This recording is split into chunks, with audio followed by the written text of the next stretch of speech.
Hello and welcome to Irrationally Irrational, the podcast where there is no true concept of right or wrong.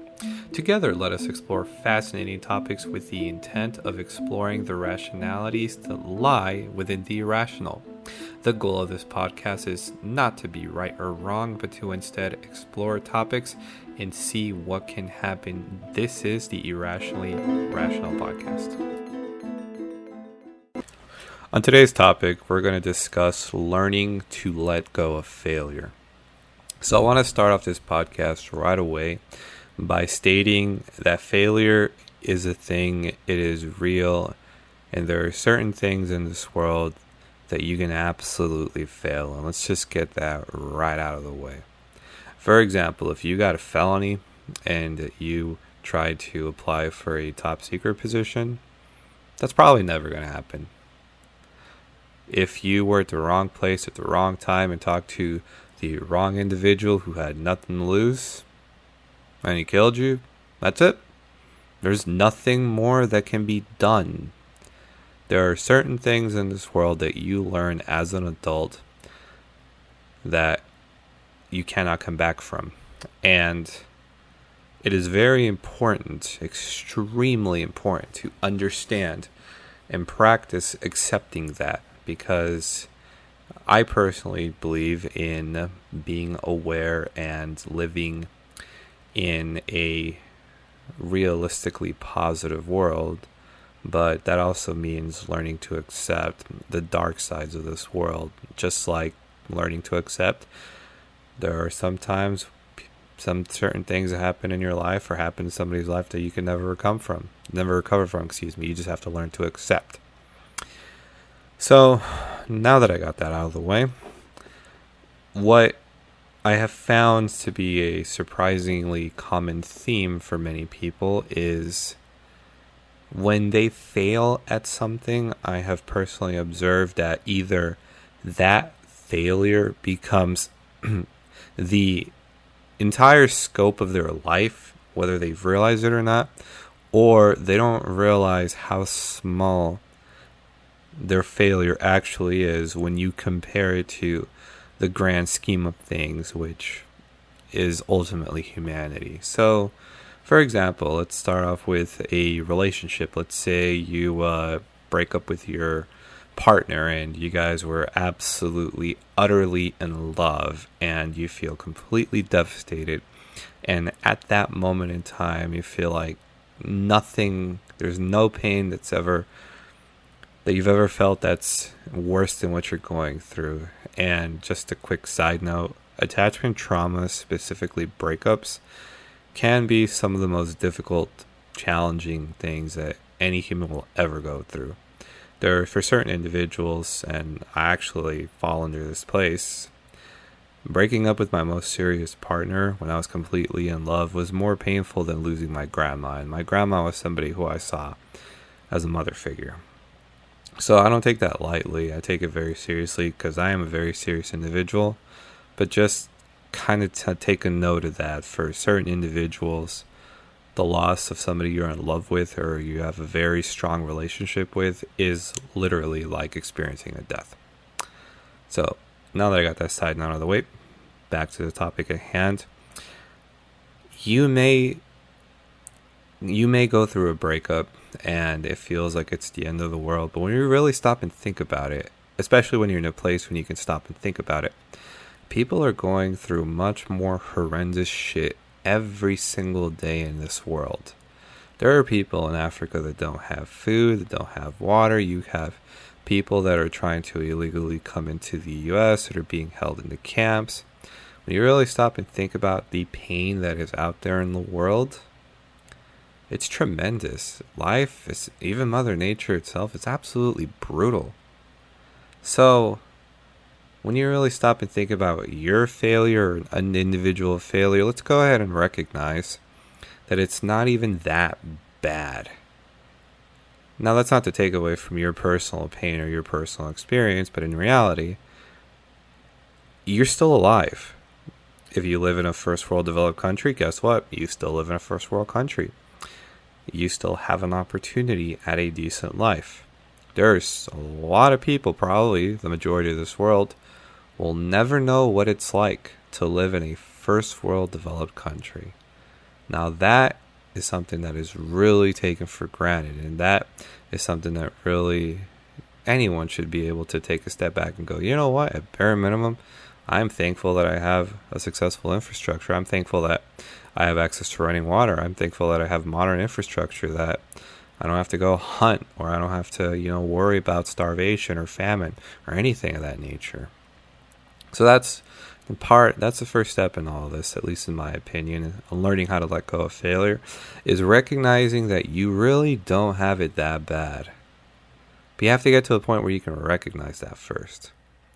And then after that, when you learn to recognize that you really don't have it that bad, the next step from there is checking yourself and seeing if your failure has ultimately become your life.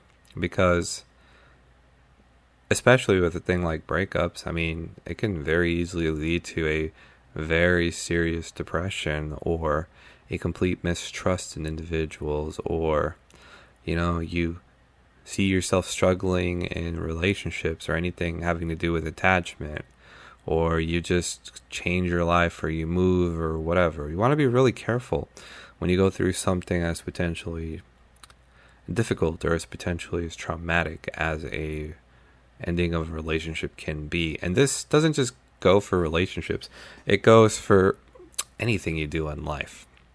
When it's all said and done, you cannot let your failures define you, because while it may feel like it's the end of the world for whatever reason, and maybe certain people are lucky, but your failures can ultimately end up being some of the greatest things that ever happened in your life, literally.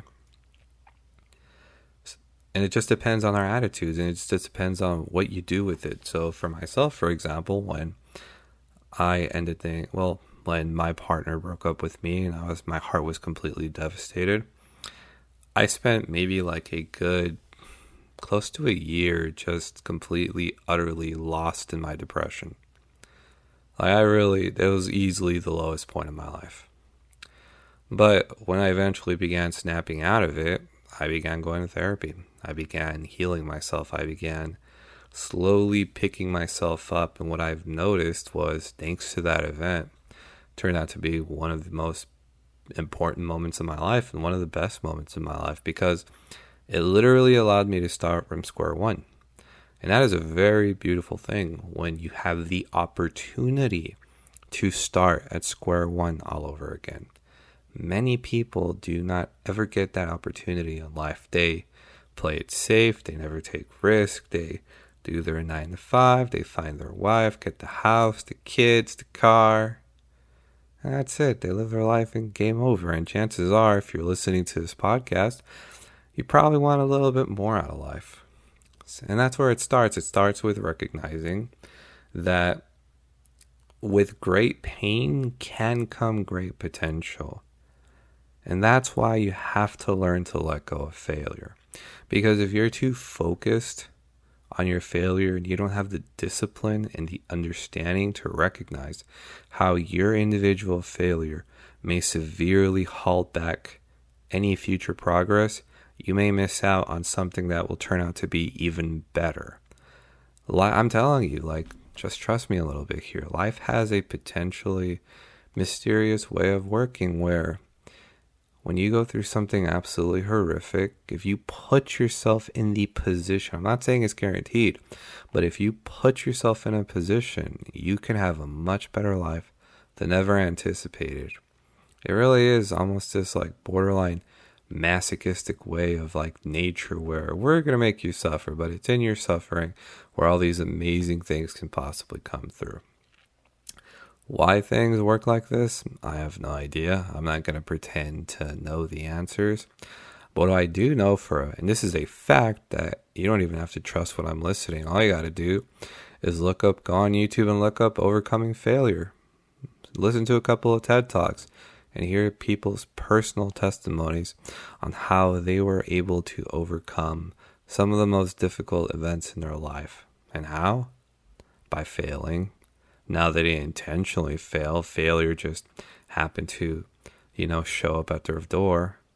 But learning to recognize and more importantly, learning to respond to failure can literally make or break an individual. If you learn to literally view and change your mindset of failure from, oh my God, it's the end of the world, to, well, all right, this didn't work out, but what great opportunity could come up, or what could I have done better next time, or what can I get better at?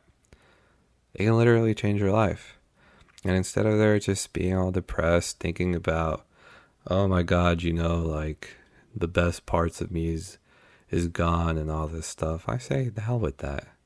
Go live your life and go learn from your mistakes if you can. And even if you never have the opportunity to learn from your mistake, have some pride. Have some pride and become a better person. Have some pride and become the thing that you wish you were able to be when the situation called for it. And guess what? By doing this is the only way, in my opinion, that you can ever get close to genuine closure. Where, sure, the situation may never come back, but depending on each person's situation, if you became a better person, if you became stronger, if you learned the disciplines that you would have succeeded had the timing been different, for example, you then can very easily take a step back and go, you know what? Had this me been in that situation at that moment in time, I would have succeeded. And then you can walk away. Then you can walk away and you don't have to carry that pain anymore because you've done the work and you've succeeded. Now think about this. Think about this entire conversation and literally the topic revolving around failure. Who the hell would have ever guessed that you can actually have a kind of optimistic view when it comes to failure? And that's why I really challenge anyone listening to this to completely erase the idea of genuine failure and truly focus on the good stuff that can come out of it, because it is true where you really do focus your energy on the good stuff and not the bad stuff. What you can end up doing afterwards will literally change your life forever. This concludes today's podcast. Thank you for listening. If you like what you heard and you wish to join a discussion, please feel free to join our YouTube channel. Search for Irrationally Rational Podcast. Thank you very much and have a great day.